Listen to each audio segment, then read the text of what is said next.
Estamos começando mais um podcast e live Mindful Check.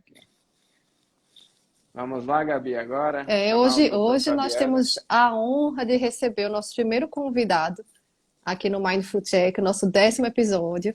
E vamos começar aí em grande estilo, né, Caio? Fala um pouquinho aí do nosso convidado. Já vamos chamá-lo ou vamos falar um pouco dele antes? Vai. Apresenta aí, Dr. Fabiano Mulan.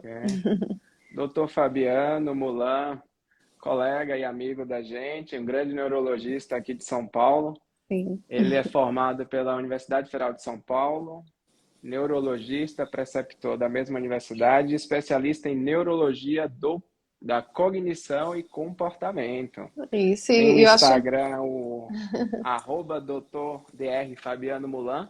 Tem muito conteúdo sobre essa parte de neurologia, saúde, cérebro, emoções, cognição, muita coisa, né? Eu diria que é também um grande orador brasileiro aí na área de medicina e comportamento. Ele tem dado grandes e úteis contribuições aí para explicar melhor, esclarecer esses aspectos da neurociência de uma forma mais acessível, mais leve. Então vamos chamar ele aí, Caio. Vamos lá, né? Vou aqui. Olha ele aqui. Vamos. O astro de hoje. Já chamei. Opa! Olá, Olha só. Fabiano. Olá, meus amigos. Boa tarde Fabiano. a todos. Olá. Boa tarde. Boa Que satisfação, tarde. viu? Falar com você. Já faz tanto tempo. Pois é, Olha, que bom. E assim, te agradecer, Fabiano, por reservar esse tempinho precioso aqui com a gente, por estar aqui. Eu sei que você aí, nesse momento, com a sua esposa, com a sua filhinha maravilhosas. Então, assim, obrigada por reservar esse tempinho aqui pra gente. Tenho certeza que as pessoas vão usufruir muito aqui do seu conhecimento. não, mas é um prazer bater um papo com um amigo sobre um tema tão fascinante, né? Então, Sim, vamos juntos. vamos Lá. lá. Então, Fabiano, para começar aí, a gente quer aproveitar o seu tempo, né? E você é neurologista com especialidade aí nessa parte de comportamento, cognição, e a gente fala bastante de mindfulness, né? O nosso tema da live de hoje é como mindfulness pode transformar o seu cérebro. Eu queria saber um pouco aí como você chegou a ter mindfulness, né? Como foi que você conheceu? Conta aí um pouquinho. Bom, perfeito. Na verdade, hoje, quando a gente estuda saúde cerebral ou adoecimento cerebral, mindfulness está em todo e qualquer artigo, está em toda e qualquer intervenção, né? Então, o mindfulness, se a gente pudesse talvez traduzir para essa língua mais ocidental, seria engenharia da mente. Talvez a gente podia até fazer um rebranding aí da engenharia da mente, ou engenharia do cérebro, porque o que o mindfulness veio numa onda muito forte é dessa percepção que o cérebro está sempre se adaptando ao que eu penso, ao que eu sinto e a como eu me comporto e o ambiente que eu estou. E o privilégio do mindfulness é tornar você ator nisso, né? E ao fazer esse papel, ele muda como você interpreta a realidade, muda como você vê a sua vida, e isso tem impacto tanto na prevenção como no tratamento de... Eu vou dizer todas, porque se não tem evidência, vai ter, das doenças neurológicas e psiquiátricas. Porque, na Isso que eu verdade, acho. o mindfulness, por que ele é tão competente? Porque ele atua em saúde. É igual a atividade física. Tudo que atua em saúde vai prevenir tudo que a gente chama de doença. E o que o mindfulness traz também, a outra onda que ele surfa, é dessa visão mais proativa de construção de saúde e não só essa questão reativa de esperar adoecer para correr atrás de uma intervenção. É como literalmente assumir aí o volante do seu carro e sair desse banco do passageiro, e o mindfulness traz tudo isso para a prática, para a realidade. Muito bom. Nossa, Fabiano, como você conseguiu colocar tanta coisa de maneira tão objetiva e clara. Nossa, eu até fiz anotações aqui. Engenharia da mente. Gostei do seu rebrand. Eu vou começar a usar isso. Engenharia da mente. Gostei. Pois é. Não, e essa analogia com a atividade física, né, Caio? A gente gosta muito, porque é isso. Uma hora vai ser um consenso que a gente não precisa mais explicar que funciona e tentar convencer as pessoas, porque assim que as pessoas experimentarem, né, os estudos estão avançando para isso mesmo. É como você falou, que não tem evidência tende a ter, né, com o benefício de mindfulness. E agora eu vou pedir licença para minha pergunta, tá, Caio? Só antes da sua pergunta, então é como se fosse um exercício para o cérebro, não é isso? E o interessante, cara, que é bem legal, eu acho que por isso que atividade física e mindfulness entram junto aí. O exercício físico é uma coisa muito interessante, porque é algo que a gente não evoluiu para fazer, mas nos faz muito bem. E aí, qual que é a lógica aqui que é interessante? Atividade física, não o exercício físico, isso é importante diferenciar, né? Atividade é o que eu faço de rotina, não obrigatoriamente aquela meia hora de academia, aquela uma hora da corrida. Como não é possível ser vivo sem se movimentar, a natureza condicionou o movimento à saúde e ao investimento no reparo. Por isso que a atividade física é tão competente. É um sinalizador de manutenção e de reparo para o corpo. O mindfulness é mais ou menos a mesma coisa, no sentido de que, a gente não evoluiu para ficar 15, 20, 30 minutos permitindo que a respiração seja o guia, ou permitindo que um barulho lá fora seja o guia, ou que as nossas emoções sejam o guia. Mas a gente evoluiu sim para ter na atenção o eixo da nossa saúde mental. E é aí que esse exercício da atenção, que é o mindfulness, essa atenção gentil, essa atenção curiosa que é o mindfulness, ganha sua importância e vira um pilar desse estilo de vida saudável. Isso.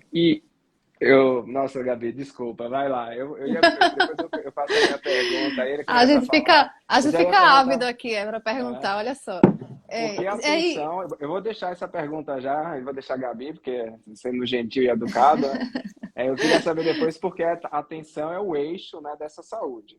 Eu acho que isso tem tudo a ver com sua área aí, você tem bastante conhecimento e vai poder nos apresentar aí algumas coisas. Mas vou deixar a Gabi aqui. Pois é, mas olha, ele falou e já deixou a deixa, porque era justamente a pergunta que eu ia fazer sobre regulação da atenção, né? Nossa! Durante os nossos treinamentos, né, a gente sempre orienta os participantes dos cursos, das mentorias, enfim, a sempre focar a atenção numa âncora, num objeto de atenção, não importa qual seja, como você mesmo já citou, pode ser o som, pode ser a respiração, pode ser o próprio corpo, mas é sempre essa gentileza de notar a divagação da mente, a atenção que se desvia, olhar para onde foi sem julgar e retornar o foco de atenção. A gente sempre faz esse exercício, né? Então a analogia que você fez com a atividade física é isso.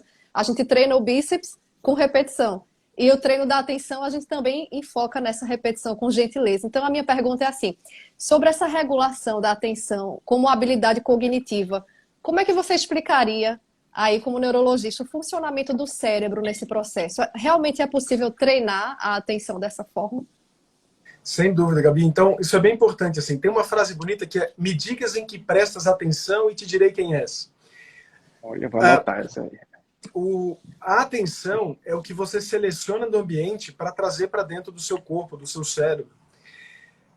Então, se você não tem controle sobre ela, ou o ambiente vai ter de forma errática, ou outra pessoa vai ter, como a mídia social tem, como hoje o marketing todo tem. Então, ou você não pode falar dela, não. Ou você assume essa rédea, ou alguém vai assumir por você. E, infelizmente, o objetivo de quem assume para você não é o mesmo que o seu. E o objetivo é o bem-estar e saúde. Mas voltando para a atenção. Literalmente a atenção... Então, bem grosseiramente, a gente tem, bem grosseiramente mesmo, 3 tipos de atenção, vamos dizer assim. Uma que é a atenção alternada, que é mais esse foco que a gente tem, onde eu... Imagina que tudo que me cerca tá tudo escuro num quarto e minha atenção é esse foco de luz que vai procurando. Essa atenção alternada, ela é uma atenção que a gente nasce muito bem com ela. Então, eu tenho uma filhota de 2 anos e meio que desde que ela nasce, quando ela ouve um barulhinho, ela vira a cabeça. Desde que ela vê uma coisa diferente, ela vai procurar. Essa atenção alternada, a gente tem a mesma circuitaria desde os peixes. É a mesma coisinha, tá lá no tronco, bonitinho, tudo organizadinho.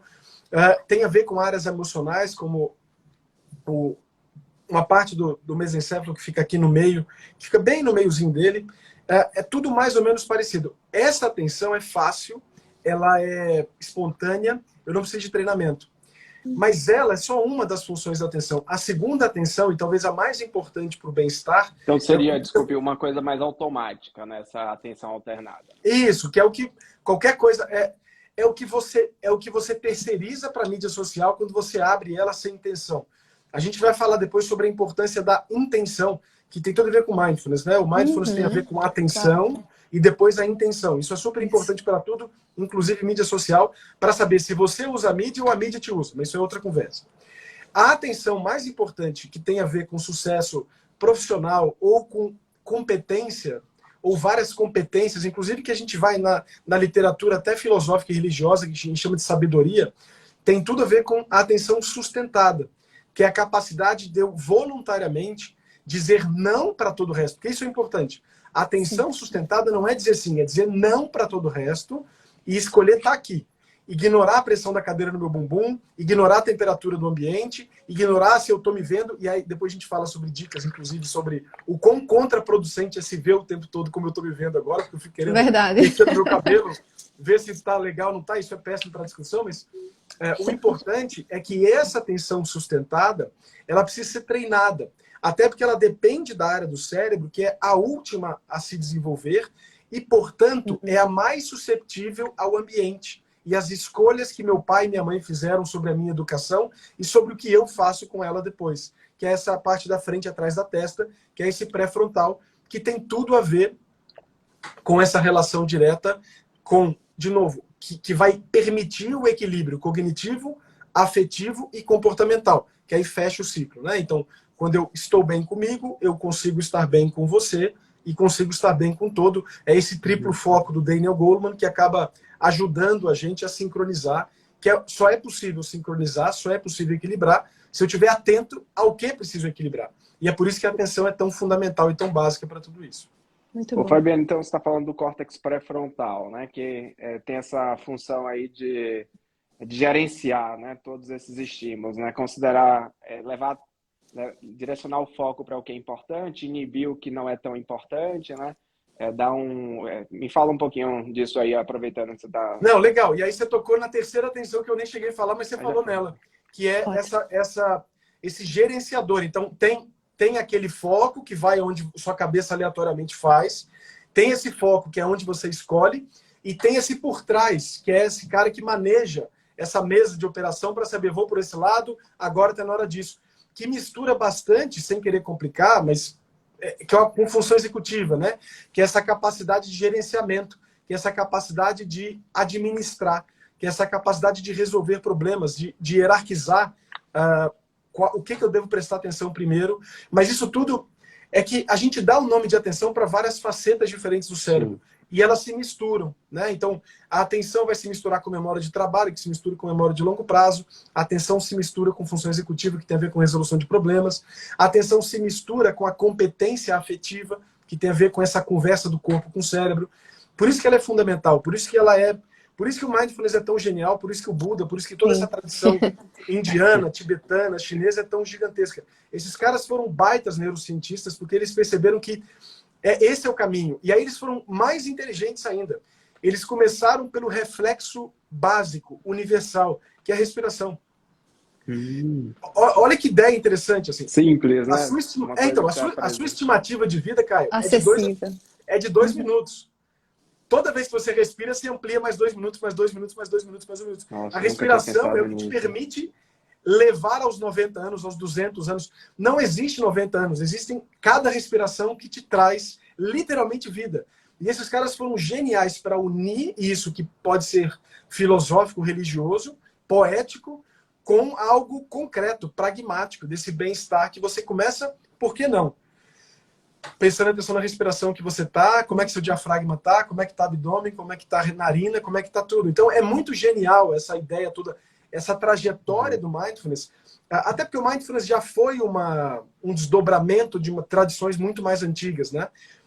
Mas o bonito de tudo isso é que há uma sabedoria que a gente hoje consegue transformar em ciência e legitimar essas práticas milenares que são incríveis, né? Sim, excelente. Então, só para dar uma resumida aí, Fabiano, então tem uma atenção alternada, né, que todo mundo é igual à atenção de outros seres que não são seres mais primitivos. Humanos, né? Então a gente surge um barulho, né? E opa, barulho, né? Notei o barulho ali, alternei para aquilo. Aí eu sustento a atenção, né? Por exemplo, estou estudando, vou lá, foco a atenção no que eu desejo e um gerenciamento, né? Que está por trás disso aí. O que é que? Tem barulho de chaleira no fogo, né? Prestei atenção, isso é importante? Ou continuo estudando ou vou lá desligar o fogo, né? Então, Perfeito. os três Mas aí, tipos de olha que atenção. legal, Caio. E aí, olha que rico isso. Volta àquela ideia que a Gabi falou que é a prática básica do mindfulness. Que então, escolhe um foco e vamos lá. Tranquilize-se que sim, você vai viajar. Você vai fazer um mind wandering natural. E aí, o mindfulness tem essa coisa fantástica, incrível, que é tirar esse chicoteamento que a gente tem quando a gente foge. Que é, não se julga, não se pune. Volta, volta, volta, volta. 200 vezes? 200 vezes. 2.000 vezes? 2.000.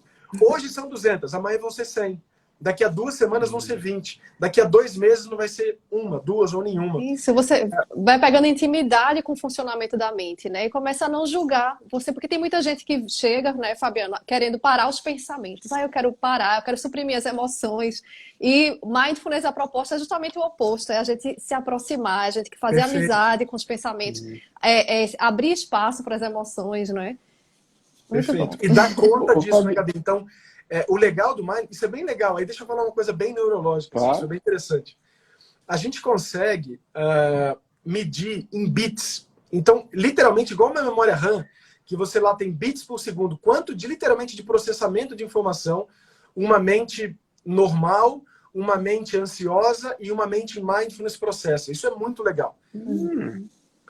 Bem grosseiramente, olha que legal isso. Só a nossa retina manda 9 milhões de bits por segundo para o nosso cérebro. 9 milhões de bits. A nossa consciência não treinada consegue lidar com 30 a 40 bits. Ou seja, obrigatoriamente, grande parte do processamento tem que ser inconsciente. Agora, olha que legal. O ansioso acha que tem mais bits por segundo, só que ele não tem. Ele trabalha pior. O número de bits é pior e ele trabalha menos e acha que trabalhou mais. E olha que legal. Ele gasta mais bits, né, com outras coisas, né? E aí fica mais estreito o espaço. Exatamente. E aí olha que legal. A pessoa em mindfulness, isso já tem trabalhos mostrando... É claro que esses bits são um pouco de extrapolação, porque você não consegue diretamente medir isso.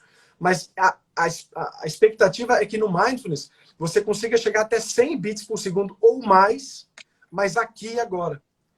E o legal disso é que o mindfulness te ajuda, que é isso que a Gabi falou, que é segurar, inclusive, a confusão que a gente tem com o preconceito que a gente tem da realidade com a própria realidade. E quem pratica mindfulness há muito tempo costuma relatar de forma bem estranha, que fala assim, é como se eu permitisse que a realidade fosse mais ela e menos eu. Porque eu não empurro tanto a realidade, a minha perspectiva da realidade, e eu percebo ela mais crua. E aí tem muita gente que, inclusive, tem alguns transtornos, que a gente até poderia colocar dentro da parte clínica e neurológica e psiquiátrica, que é como se a pessoa até desconectasse mais do que o usual dessa realidade. E o legal do mindfulness é que ele te mostra que você não é o seu pensamento, que você não é o seu preconceito, que ele faz parte de você, mas ele não é o seu core. E isso é bem estranho, essa conclusão é muito estranha. Porque a gente está tão acostumado a se permitir fundir com isso, que quando você começa a juntar, a separar isso, você fala, peraí, mas se eu não sou meu pensamento, que bagunça é essa? E isso é ganho. E aí isso é ganho, inclusive, você parece que está menos atento, com o cérebro menos competente em bits por segundo, e na verdade você está bem mais competente do que aquele que fala que trabalha muito, que faz 10 coisas ao mesmo tempo, que adora abrir 10 abas na cabeça. Sinto muito, não é assim que o cérebro funciona. Nossa, eu fico aqui escutando o Fabiano e assim, só feliz porque ele traduz tudo que a gente quer falar, inclusive isso de pensamentos não são fatos para mim. É realmente transformador. Então, até eu fico até emocionada porque a gente que pratica, né, é que consegue entender a profundidade disso, do quanto isso é transformador na prática, nas experiências desagradáveis, dolorosas. É quando a gente mais aprende, né? Então é bem isso aí que você está falando, Fabiano. Exatamente. Tanto é que um dos livros do Kabat-Zinn chama Catástrofe Total. A full catástrofe. Então, porque a ideia é não fuja. E isso é lindo, isso é genial. Assim. Aceitação radical. Então. E por que isso é fantástico? Olha que legal. Por que a gente tem cérebro? Isso é importante explicar, assim, isso é bem legal. A gente estuda o cérebro, Gabi estuda, Caio estuda, eu estudo, mas a gente raramente se pergunta por quê, né? E a gente sabe hoje, o papel do cérebro é ser o grande gerenciador em busca de sincronia dentro do corpo com o corpo, e a maneira de se comunicar chama emoção, afeto, sentimento, e com o ambiente. E isso eu consigo sincronizar tanto com o meu comportamento, onde eu afeto o mundo e o mundo me sente pelo meu comportamento, e pelas minhas percepções. Esse é o grande papel do cérebro, sincronia interna, sincronia externa. Por que eu estou falando tudo isso? Porque olha que interessante. O que é o estresse? O estresse é quando a tentativa de previsão do meu cérebro não é competente. E aí o que eu previ, eu fiz uma previsão, ela não foi boa, isso vem um erro de sinal para o cérebro. Se isso é numa dosagem boa, eu chamo de aprendizado, mas é o estresse do bem. Se isso vem além da conta, burnout, ansiedade, insônia, escolhe. Mas a única maneira de sincronizar tanto para dentro quanto para fora é ter atenção. É estar aqui, é nunca fugir, é nunca fugir. Mas é por isso que o livro do E não Kabat-Zinn julgar, né? Não julgar é tão também. assustador. Porque como assim catástrofe total? Catástrofe. O mundo vai estar acabando e você vai olhar de frente para o monstro. Você vai olhar de frente para o tornado. Porque não tem outra maneira. Né? Tem uma frase boa do Churchill que é assim, quando você estiver no inferno, ande para frente. Porque você já está no inferno, você não quer ficar ali. Anda, vai, não para, não para. E você só tem essa competência, esse range de bits por segundo, se você estiver atento, presente, gentil, curioso e confortável com essa situação, mesmo que ela seja desconfortável. Então, entrar em contato com a realidade, né, de maneira catastrófica, né, uma aceitação radical, ou seja, né, experimentar aquilo momento a momento, é como se ampliasse, né, esse espaço interno. Né? Você fala em bits, né, como se lentificasse de certa forma, mas é como se ampliasse, né? Como se Perfeito. o seu nível, a sua consciência se expandisse, né? Você consegue estar mais presente, observar mais coisas, consegue entrar em contato melhor com seus sentimentos, com seus pensamentos, se adaptar melhor à realidade, né? Então, você fica mais flexível com tudo isso, né? Sem dúvida. E aí, Caio, tem uma frase linda que você acabou de falar, que é a flexibilidade. Porque pensa bem, você como psiquiatra, vamos pegar adoecimento mental. Pensa bem assim, tristeza não é adoecimento mental, porque eu quero que você chore no enterro. Mas eu não quero que você arraste a tristeza quando você está assistindo Netflix com seu irmão, com seu marido, com seu filho. Do mesmo jeito, ficar um pouquinho ansioso para a 10ª live do podcast mais incrível do mundo é normal. Agora, se você arrasta essa ansiedade para um atendimento futuro, ou para hoje, vendo o filhote em casa, e o marido ou a esposa em casa, e não é legal. Então, o que a gente espera de uma mente saudável? Flexibilidade para sincronizar, para dar conta da demanda do momento. É não empurrar para o mundo o que eu estou sentindo. Porque aí tem uma frase legal, Gabi, que você falou sobre essa questão de emoção, que é assim, a emoção é real, mas ela não é a realidade. Ou seja, o que eu estou sentindo é verdadeiro, mas ela não obrigatoriamente representa o que está acontecendo no mundo. Eu posso estar emocionalmente errado nessa hora. Então, quando eu tenho uma discussão com uma pessoa, eu fico com raiva. Mas o problema pode não ser outra pessoa, pode ser eu o problema. Então, a raiva é real. Olhe para ela, organize-a, gerencie ela. Mas entenda que não obrigatoriamente ela é realidade. Então, olha como é que a atenção já vira um gerenciamento. É por isso que, didaticamente, a gente divide essas funções, mas na prática elas vão virando um contínuo. Quando você começa a aplicar essas habilidades que o Mindfulness tem, que a terapia cognitivo-comportamental tem, tanto é que a gente tem essa fusão, né, o MBCT, que você junta as duas áreas. Você tem muita... o estoicismo, que é uma filosofia totalmente mindfulness nesse sentido, né? Então você tem várias linhas que convergem para esse tipo de treinamento, para esse tipo de competência, para esse tipo de proatividade, né, de assumir um pouco mais essa rédea. Então, aumenta a flexibilidade, né? Aumenta a flexibilidade com o ambiente, né? Com a adaptação do ambiente. Né? E a assertividade.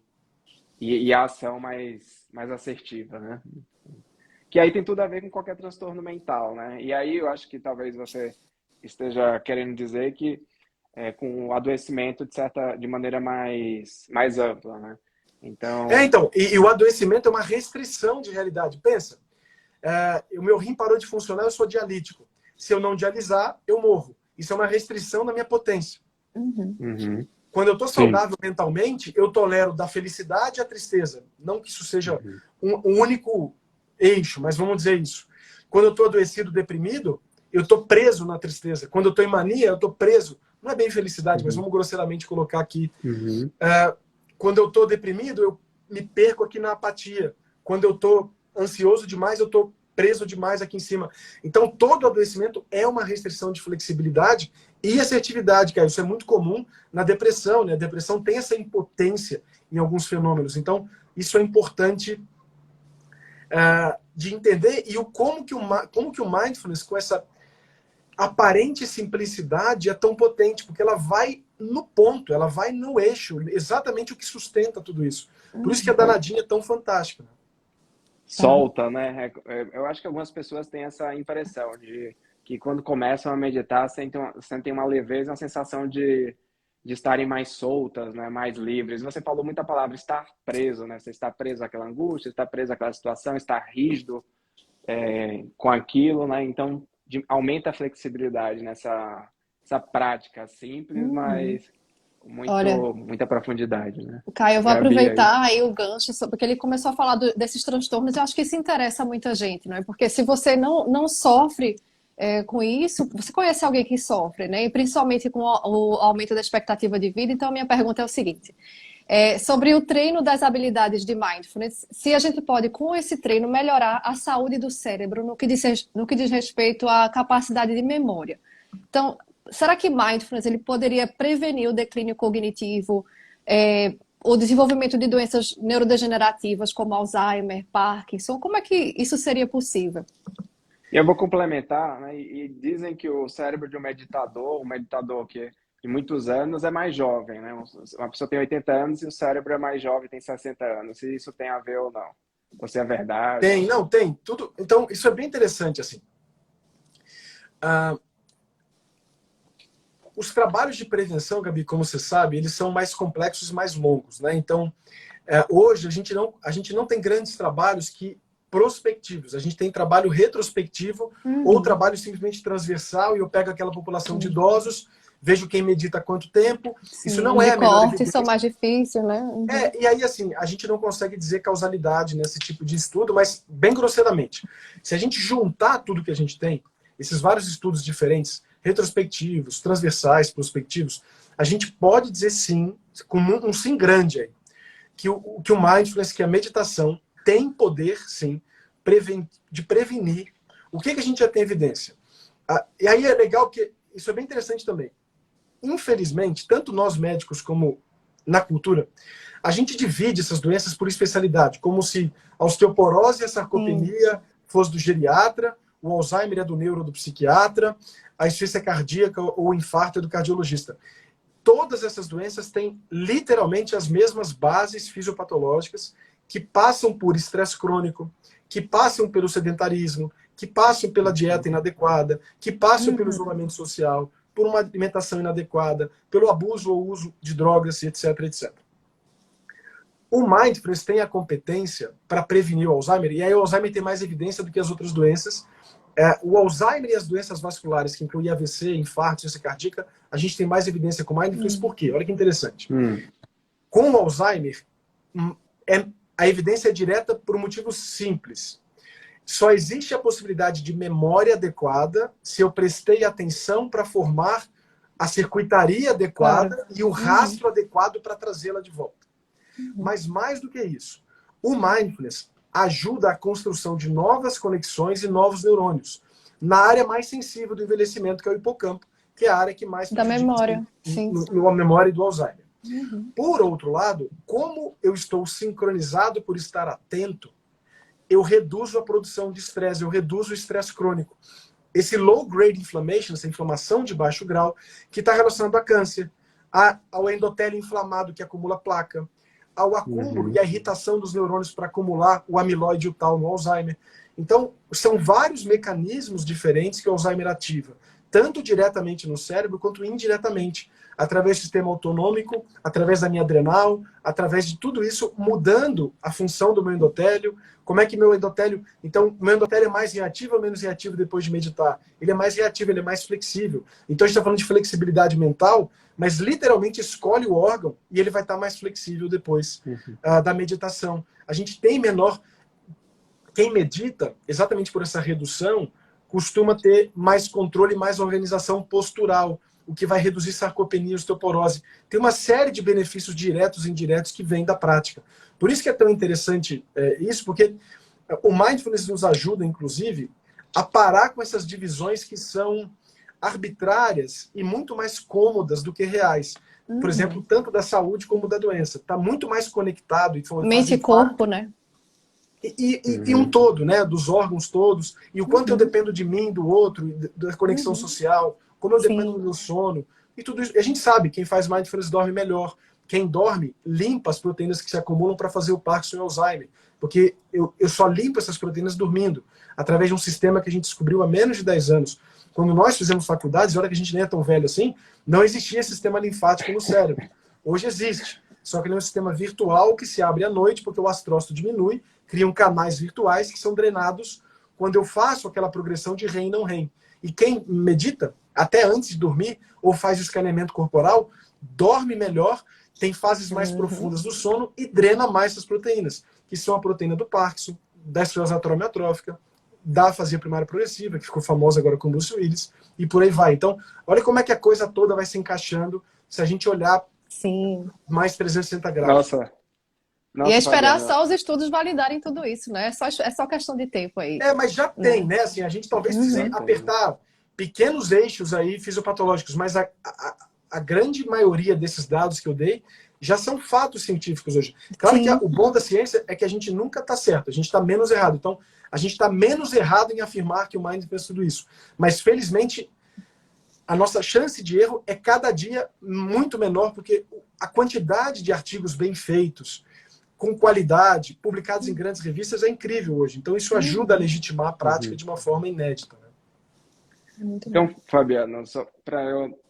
É muita coisa, né? E não sei como você consegue falar de tanta coisa e juntar, né, tanto conhecimento, mas ficou para mim uma coisa importante, né? Então, existem alguns fatores que promovem, né, a saúde de mindfulness, né? Por exemplo, a questão uma neurogênese, não sei se eu poderia falar isso, no hipocampo, isso poderia prevenir, reduzir a frequência de Alzheimer ou de outras doenças degenerativas, né? E existem fatores de mindfulness, de redução do estresse, né? E o impacto secundário, né, dessa redução do estresse crônico sobre vários aspectos da vida, né? E a gente sabe que o estresse crônico está na gênese de qualquer tipo de doença, né? Nas doenças psiquiátricas, com a questão as depressões crônicas ou quadros ansiosos crônicos, são aquela neuroprogressão. Então, em qualquer doença, nas questões cardiovasculares, então parece ter um fator que promove, né, a saúde do cérebro e outros fatores que reduzem também, né, o estresse com benefício também para a saúde do corpo. O interessante, cara, é que a gente, por exemplo, hoje quando a gente fala de envelhecimento ou de saúde, você pode escolher qualquer termômetro que você quer. Então, por exemplo, eu quero pegar a neurogênese, eu quero pegar a sinaptogênese, eu quero pegar medidas de inflamação sistêmica, eu quero pegar o cortisol basal. Qualquer coisa que você medir, e o legal é isso. Então, por exemplo, hoje tem uma linha muito legal de epigenética, né? Então, epigenética é tudo aquilo que o ambiente influencia na capacidade de eu traduzir o que está escrito no DNA para transformar de verdade em algo na minha célula, no meu organismo. A gente sabe hoje essa capacidade da mente, do cérebro, do sistema imune, do sistema endocrinológico, de influenciar essa lista de receita. Então, o DNA, imagina que o DNA é uma despensa cheia de ingredientes. É a rotina que vai dizer qual ingrediente eu vou pegar. Pode ter ingrediente podre lá, você pode ter um gene para câncer. Mas se sua rotina for boa, você nunca vai pegar aquele ingrediente podre e nunca vai, portanto, comer comida podre, entre aspas, e ter o adoecimento. Por outro lado, você pode ter genes maravilhosos, de longevidade, etc. Mas você nunca vai, infelizmente, ativá-los porque você não pratica atividade física, você não pratica o mindfulness. Então, por que eu estou falando isso? Porque hoje a gente tem como medir esse epigenoma e fazer literalmente cálculos biológicos, e aí eu volto no ponto que o Caio falou antes sobre o envelhecimento. Você consegue provar que certo estilo de vida,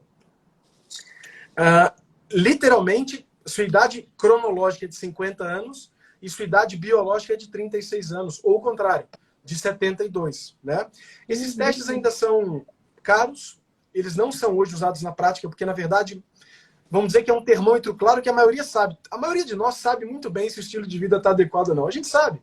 A gente pode não praticar, mas a maioria de nós sabe o que significa uma dieta boa, uma atividade física adequada, conexões sociais boas. A gente sabe. A atenção, quanto eu fico na mídia social ou não, o como eu cuido dela, a gente sabe. A gente pode não fazer, existe um gap aí. Mas você sabe. Então, você não precisa gastar hoje 50 mil reais para fazer esse epigenoma. Mas o que eu quero dizer é que, felizmente, hoje, independente do termômetro, independente do que você usa para medir saúde, pode ser inclusive flexibilidade cognitiva, afetiva, o danadinho do mindfulness e o manejo do estresse de forma geral está ali. Ele é necessário e fundamental. E aí o legal do mindfulness é que também a gente tem evidência do quanto ele é multiplicador de outras coisas que você faz bem. Então, se eu faço atividade física e mindfulness, você multiplica efeitos benéficos. Sim. Se eu ainda pratico atividades sociais, e se eu ainda pratico um sono adequado, como higiene do sono boa, se eu ainda como bem, eu faço uma dieta do Mediterrâneo, ou sou vegetariano, que a gente sabe hoje que, infelizmente, eu digo infelizmente porque eu adoro, mas carne animal é uma praga, infelizmente é um problema. A evidência hoje é absurdamente robusta, é um problemaço. E fast food também, então, que é outra coisa gostosa, mas infelizmente isso mata, e se a gente opta por uma alimentação adequada, que tem a ver com o nosso microbioma, que tem a ver com vago, que tem a ver com hipocampo, que tem a ver com frontal, e aí vira um ciclo virtuoso ou vicioso, dependendo de como você fala, ou como você faz, né, para o bem ou para o mal, você vai juntando isso de uma forma rica, né? E o bonito é que, legal ter tanta evidência, mas eu acho que mais importante, eu acho que todos nós vivenciamos isso na prática, quando a gente vê, eu não vou nem dizer o paciente, quando a gente vê a pessoa mudar, a partir de usar essa prática como mindfulness, isso é muito recompensador. Você nem precisa falar de epigenoma, de hipocampo, de nada. A pessoa percebe, eu tô ali, eu mudei, eu sou outra pessoa. No começo é difícil, incrível, sabe? Mas é incrível. É isso também que motiva muito quem faz, quem ensina e quem pratica. Né? E aproveitando, Fabiana, aproveitando, como é que você traz isso para a sua prática, não a prática pessoal, mas algumas dicas, ou como você incorpora na saúde dos seus pacientes, da área de neurologia, ou Perfeito. de maneira geral? Eu vou dizer até pessoal, porque eu acho que o que eu faço nos meus hábitos tem a ver com o que eu aprendi da neurociência dos hábitos. Isso é bem importante, assim. Para toda mudança de hábito, a coisa que mais atrapalha é o atrito. Então, por exemplo, eu moro em Lisboa, quero fazer com a Gabi meditação. Legal. Só que eu moro em Porto. Não faz isso. Ou faz online. Mas eu quero fazer atividade física, mas eu preciso desviar 2 horas do meu trabalho para poder ir para a academia. Não faz isso. Reduz atrito. Reduzir atrito é algumas coisinhas. Emparelha desejos. O que eu quero dizer? Você quer meditar, só que é difícil. Só que você tem uma amiga que você adora. Convive com sua amiga meditando. Ou convide-a para meditar com você. Você tem o benefício da companhia e o benefício da meditação. O da companhia é imediato. Você está gratificado por ela estar ali. A da meditação vai vir depois. Mas naquele momento isso te ajuda. Vamos para atividade física. Você adora Netflix. Combinado. Mas você só vai poder assistir Netflix na esteira ou na bicicleta. Você emparelha desejos, você emparelha benefícios. Isso é uma dica simples e importante. A outra é emparelhar hábitos. Engatilhe a meditação em cima de um hábito que você já tem. Então, por exemplo, eu medito em alguns momentos do dia. O primeiro que eu faço é ao acordar. E aí isso é importante, a meditação nos ajuda a perceber isso. Que privilégio é acordar? Porque o nosso cérebro, essa máquina preditiva, só valoriza aquilo que não acontece de acordo com a predição. E é por isso que a gente é tão ingrato. Como a meditação te faz prestar mais atenção nas suas predições, você passa a ser mais grato por perceber que a banalidade é uma ilusão do seu cérebro. E tudo mereceria um cuidado e uma gentileza e uma curiosidade gigantesca. Não só aquilo que é além da expectativa, mas só de acontecer já é um privilégio. Essa live poderia não acontecer por 1000 motivos. Aconteceu. Se eu não estiver policiando meu cérebro, é só mais uma live. Só que tinha meses, na verdade anos que eu não via a Gabi.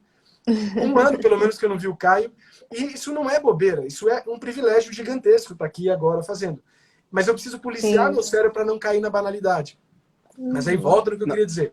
Ao acordar e perceber o privilégio de estar acordado, e como neurologista, movimentar os 4 membros, estar falando e pensando, eu medito ali. Porque que bom que eu acordei.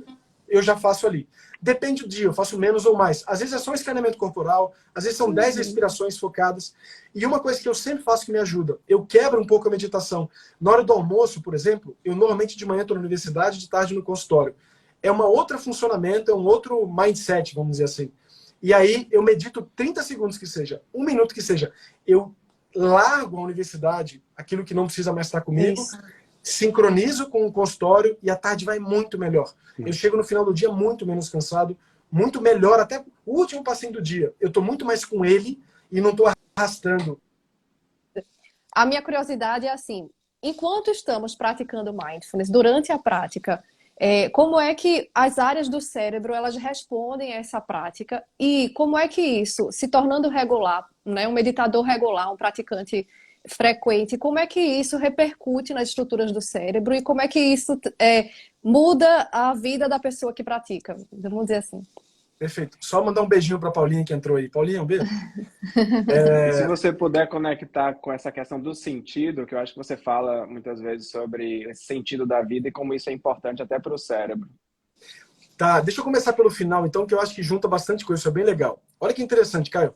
Eu estava falando que o cérebro é uma máquina preditiva, né? Ele está tentando antecipar o que ele percebe de dentro e de fora para fazer sentido de tudo isso. Olha que legal.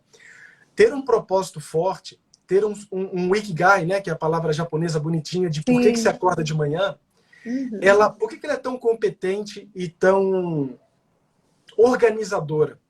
Porque a partir do, por exemplo, vou dar um exemplo aqui, né? Então, para mim falar desse assunto é fim em si mesmo. Eu acho isso aqui tão fascinante que, e a minha esposa sabe disso, que eu amo estar com ela, amo estar com a minha filha, mas falar isso aqui é tão bom que não é uma briga em casa quando eu tenho uma live para falar do que eu gosto, porque ela entende que isso é parte do meu propósito. E por que isso importa? Porque o propósito, ele literalmente organiza tudo que está entrando no meu cérebro, do meu corpo e do mundo, de uma maneira que eu faça sentido. E se faz sentido, tem menos desencontro. Se tem menos desencontro, tem menos estresse. Se eu estou mais sincronizado comigo, eu estou mais sincronizado com a Gabi, com o Caio, com a minha esposa, com a minha filha. O que faz com que a relação seja melhor. O que faz com que a minha visão de mundo seja mais positiva e mais assertiva. O que me permite ser mais flexível. Olha o ciclo virtuoso aparecendo aí. Então, propósito não é uma bobeira de autoajuda. Pelo contrário, é um exercício obrigatório para que seu cérebro tenha um framework, ele tenha um enquadramento da realidade, exatamente para que a realidade possa fazer mais sentido, para que você impregne essa realidade de você, que inclusive é um conceito do Winnicott, que é lindo, né? Ele chamava criatividade é impregnar o mundo de você. Esse conceito é maravilhoso. E aí volta para a Gabi. Aí o cérebro fica saudável, né?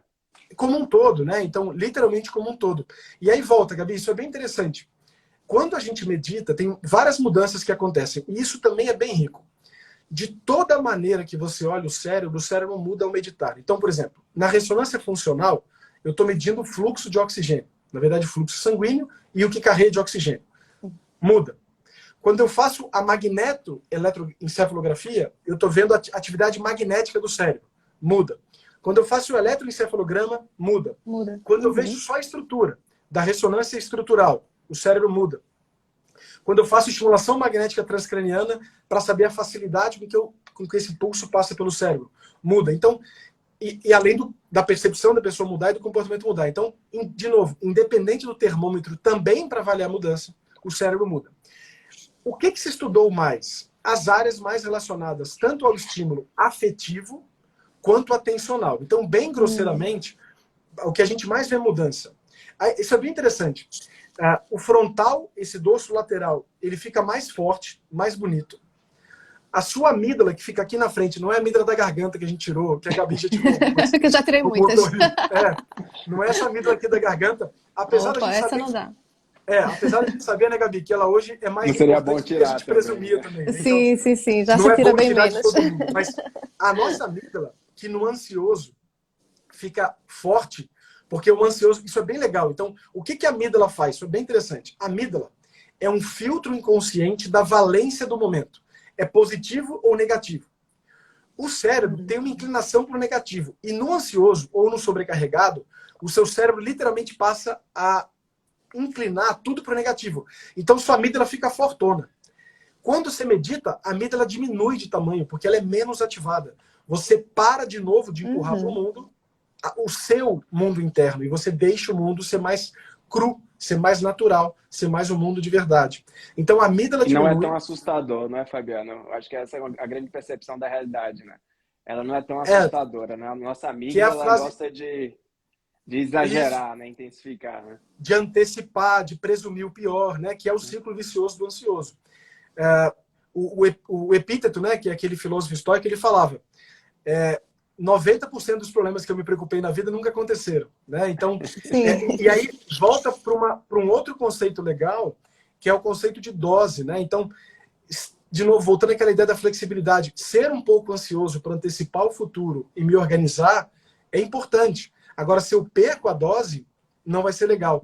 Se eu sou nostálgico para voltar no passado, para vivenciar emoções ou situações que foram importantes para mim, talvez até para voltar a vivenciá-las no presente, isso é fantástico. Se eu me prendo no passado, talvez eu deprima. Então a dose também importa. E a dose tem tudo a ver com esse equilíbrio, aí voltando à pergunta da Gabi, entre o seu sistema límbico emocional e o seu frontal.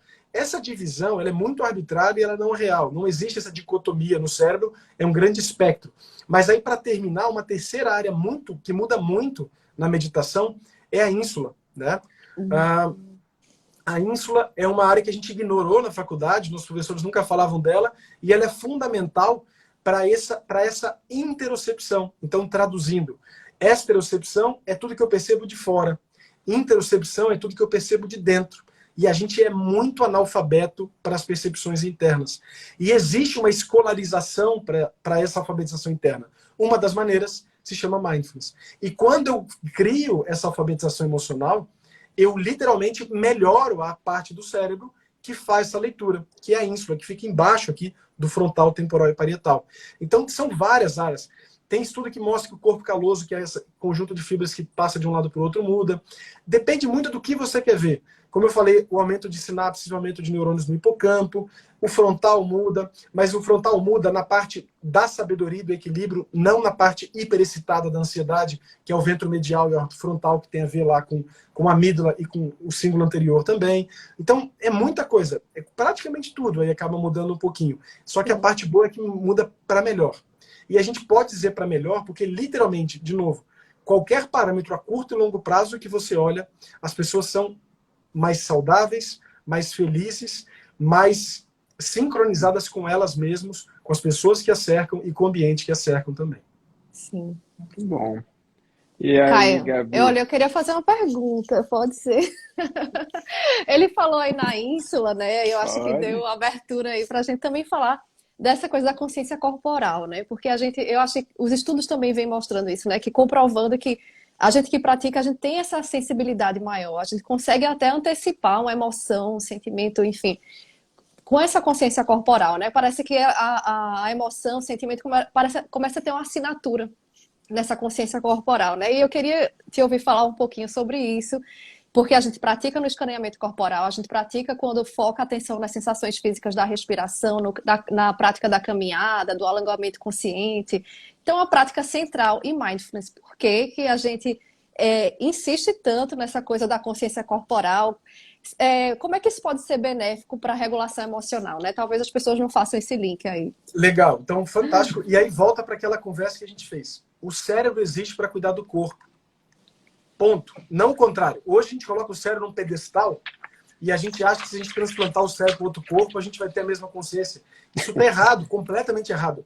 A própria consciência, o termo certo é consciência corporificada. Embodied consciousness, que é o termo hoje mais cientificamente aceito. Essa fantasia de que o cérebro é suficiente para a construção da consciência é totalmente não científica, é uma pseudociência à la Elon Musk da vida aí. Mas voltando um pouquinho. É muito do pensamento ocidental isso, né? De dividir muito e ficar muito na cartesiano dualista, dinâmica mental, né? Então. E aí voltando para essa ideia do corpo. Como o papel do cérebro é cuidar do corpo e como a maneira do corpo conversar com o cérebro é pelo afeto, por isso que isso é bem importante. Por que toda experiência subjetiva, essa qualia, ela está sempre colorida por um afeto. Porque como o objetivo do cérebro é cuidar do corpo, e o corpo, portanto, é um dos principais diretores dessa mesa diretiva, o corpo tem sempre voz. O corpo tem sempre o que dizer a cada segundo que se vive. Se eu, portanto, estou mais atento ao que esse corpo está dizendo, eu consigo ouvir e sincronizar. De novo, reduzindo estresse, de novo, estando melhor. E aí o legal, isso que é bonito, Gabi, eu não preciso fazer isso só com o que a gente chama de granularidade emocional, ou seja, uma questão bem cognitiva, que é, olha, entre a tristeza e, sei lá, a solidão, existem outros nomes de emoções. Não, não, não. Olha para o corpo. Vai para uma coisa bem mais basal. Esquece a cabeça, esquece a cognição. Sinta. Permita que esse diálogo seja mais transparente do que a sua negligência, e na verdade não é nossa, né, é cultural, do que essa negligência cultural atrofiou ou não permite desenvolver. E o bonito é que quando você permite, a coisa começa a ganhar um colorido literal, né, porque você começa a ter granularidade emocional, essa capacidade de diferenciar as emoções. Porque se eu não sei a diferença entre tédio e tristeza, olha a gravidade, porque eu não vou saber reagir e eu não vou conseguir sair dessa emoção negativa que me frustra. Para tédio, a cura é curiosidade. Para tristeza, a cura, entre aspas, é qualquer outra coisa. Mas se eu não souber diferenciar, eu não sei resolver. Como é que eu posso diferenciar? Entendendo e me olhando.